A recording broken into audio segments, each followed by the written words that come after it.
Bonjour, je m'appelle Essam Jijakli, je suis professeur et bienvenue à la faculté de Jean Bleu Agrobiotech, qui est une faculté de l'Université de Liège.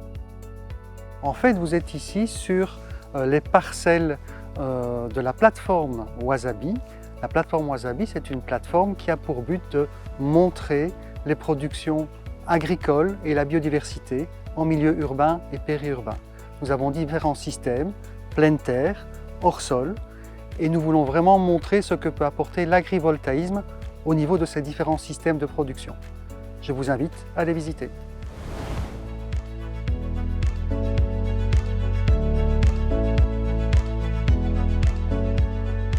Nous voici maintenant sur les parcelles agroforestières de Wasabi. Donc dans notre cas, l'agroforesterie, c'est la combinaison de cultures maraîchères et d'arboriculture fruitière, donc en l'occurrence des pommiers.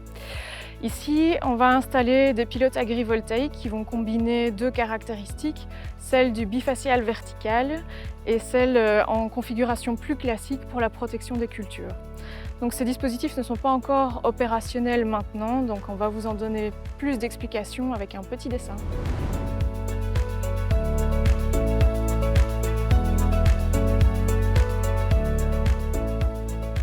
Les panneaux bifaciaux permettent de capter les rayons du soleil levant et couchant, correspondant au moment où la demande en énergie est la plus grande. En position horizontale, les panneaux permettent de créer de l'ombrage pour les plantes. Les panneaux solaires sont ancrés avec des pieux à vis que l'on peut retirer sans endommager la terre.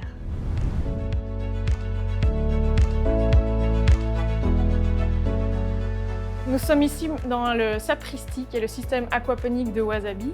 Qu'est-ce que c'est l'aquaponie? C'est la contraction entre aquaculture, donc l'élevage de poissons, et hydroponie, donc la culture de plantes hors sol. Alors, donc, le principe, c'est que les poissons viennent fertiliser l'eau qui va alimenter les plantes. Et l'objectif du pilote qui sera installé sur ce système, ce sera vraiment de venir soutenir la consommation élevée d'un tel système qui est très énergivore à cause des équipements électriques qui tournent en permanence, les pompes, les filtres UV, l'éclairage. Et donc on va utiliser des surfaces qui ne sont pas exploitées par le système pour installer des panneaux solaires qui viendront apporter une production électrique pour soutenir cette consommation.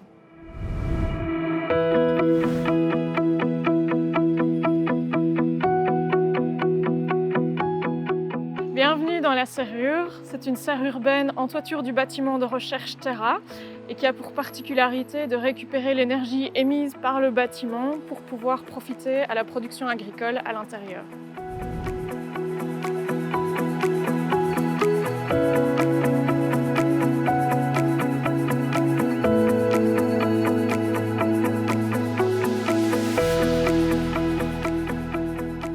Le pilote qui se trouve installé ici derrière moi, toujours dans le cadre du projet Interreg PV Follows Function, on va exploiter la propriété d'avoir un ombrage modulable. Donc c'est un panneau qui est constitué de deux couches. La couche supérieure concentre le rayonnement solaire incident en un point précis et la couche inférieure, qui est déplaçable latéralement, est une alternance de cellules photovoltaïques et de verre.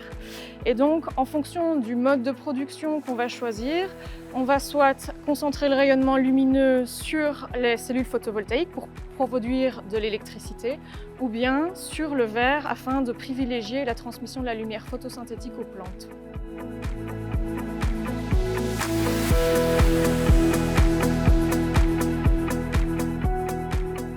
Ici, le but est vraiment de tester cette technologie dans un premier temps sur une petite surface et pouvoir la déployer après sur des toitures de serre à plus grande échelle.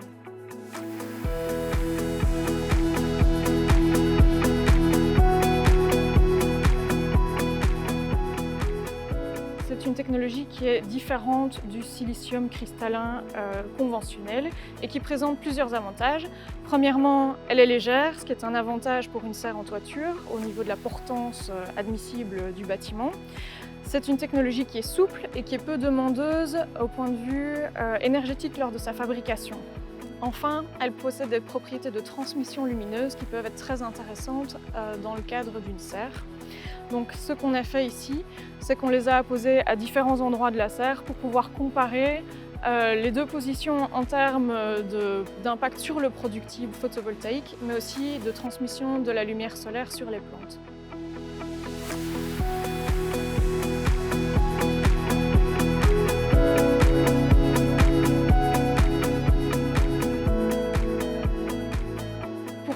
on utilise des panneaux solaires en monocristallin conventionnel, encapsulés dans des films plus légers qui confèrent une certaine légèreté et une certaine souplesse, auxquels on va venir adjoindre un film blanc qui a pour propriété de réfléchir la partie du spectre solaire qui intéresse les plantes et donc, in fine, de pouvoir aller chercher cette lumière perdue et pouvoir en faire bénéficier les plantes.